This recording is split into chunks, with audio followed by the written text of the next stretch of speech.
नमस्कार।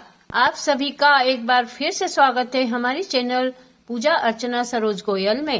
नवरात्रि के छठे दिन माँ कात्यायनी की पावन कथा सुनेंगे। इस दिन माँ दुर्गा के कात्यायनी रूप की पूजा की जाती है। ऐसा माना जाता है कि माँ कात्यायनी की पूजा करने से व्यक्ति को अपनी सभी इंद्रियों पर काबू पाने की शक्ति प्राप्त होती है। पुराणिक कथाओं के अनुसार माँ कात्यायनी ने ऋषि कात्यायन के घर जन्म लिया था। इसी कारण माँ दुर्गा का नाम कात्यायनी पड़ा। माँ दुर्गा के इसी स्वरूप ने महिषासुर नामक दानव का वध किया था। इसलिए माँ कात्यायनी को महिषासुर मर्दनी के नाम से भी जाना जाता है। पौराणिक कथाओं के अनुसार माँ भगवती को पुत्री रूप में प्राप्त करने के लिए कात्यायन ऋषि ने कठोर तपस्या की थी। महर्षि कात्यायन की कठोर तपस्या से प्रसन्न होकर माँ भगवती ने उन्हें साक्षात दर्शन दिए थे। तब कात्यायन ऋषि ने माँ भगवती को अपनी मनोकामना बताई और बोला कि हे माँ, आप मेरे यहाँ पुत्री के रूप में जन्म लीजिए।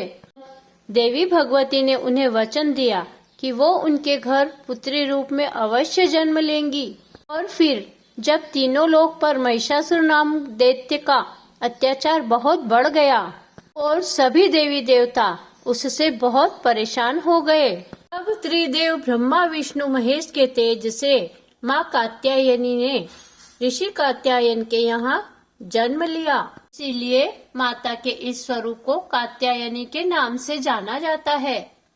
भगवान कृष्ण को पति के रूप में पाने के लिए ब्रज की गोपियों ने माँ कात्यायनी की ही पूजा आराधना की थी।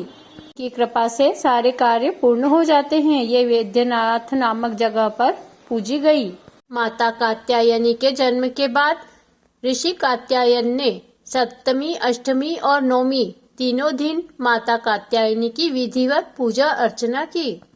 इसके बाद दशमी के दिन माँ कात्यायनी ने महिषासुर का मर्दन करके उसे नष्ट कर दिया और तीनों लोगों को महिषासुर के अत्याचारों से मुक्त कर दिया। माता कात्यायनी का शरीर सोने की तरह चमकदार है।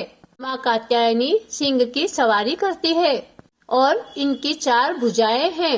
इन्होंने अपने एक हाथ में तलवार और दूसरे हाथ में अपना प्रिय पुष्प कमल लिया हुआ है। कात्यायनी के अन्य 2 हाथ वर मुद्रा और अभय मुद्रा में है।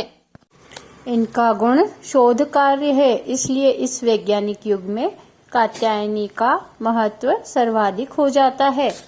कात्यायनी की पूजा करने के लिए सुब्रह्म मुहूर्त में उठकर स्नान ध्यान करके पवित्र हो जाएं। देवी की तस्वीर या मूर्ति को एक चौकी पर स्थापित कर दें।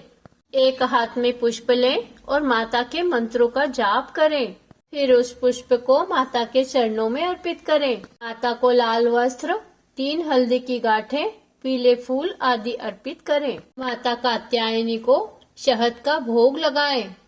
इससे माँ कात्यायनी अति प्रसन्न होती है। इसके बाद दुर्गा चालीसा का पाठ करें और माँ के मंत्रों का जाप करें। देवी सर्वभूतेषु माँ कात्यायनी रूपेण संस्थिता नमस्तस्यै नमस्तस्यै नमस्तस्यै नमो नमः।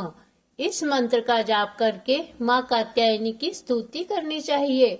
सच्चे मन से जो कोई माता की पूजा आराधना करते हैं, उनकी जीवन में आने वाली सभी बाधाएं दूर होकर उनके सारे मंगल कार्य पूर्ण होते हैं। कात्यायनी को सुगंधित फूल अर्पण करें, जिससे अगर किसी का विवाह नहीं हो रहा है तो जल्दी से विवाह के योग बनते हैं और पति पत्नी में आपस में प्रेम बढ़ता है। इस तरह मैंने माँ कात्यायनी की पावन कथा सुनाई है। आपको कैसा लगा मेरा यह वीडियो? अगर आपको पसंद आया है तो जल्दी से मेरे चैनल को सब्सक्राइब कर दीजिए, बेल आइकन को प्रेस कर दीजिए और वीडियो को अधिक से अधिक शेयर कीजिए। कमेंट्स बॉक्स में जय माता दी लिखना न भूलें। जय माता दी।